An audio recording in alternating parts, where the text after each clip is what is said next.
Ipakita ko sa inyo ang section kung saan natin pina-finalize ang posisyon ng blade sa paggawa ng ating shaft cutter machines.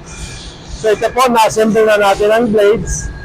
Pagkatapos po natin ma-assemble dito, ay double check yan ni Sir. Si ate po ang nag-assemble ng ating mga blades.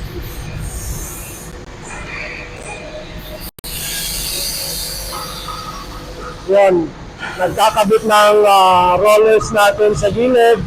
Tapos naman, ito-double check naman yan ni Kuya dito. Para siguro complete set. I-test ni Kuya ang shaft cutter.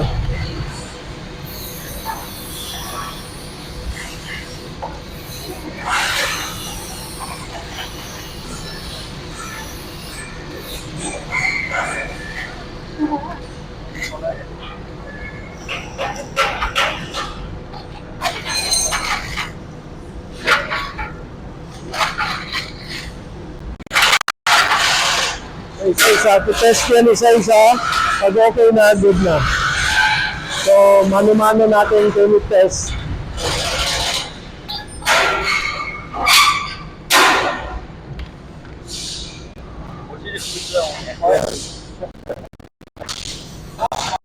So, ito ang finished product na dito for packing.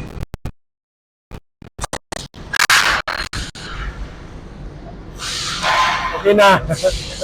Para sa mga naghahanap ng ating mga shaft cutter, 0995-534-6454 or comment lang sa baba or abatin na review sa YouTube at sa Facebook at sa YouTube at sa TikTok.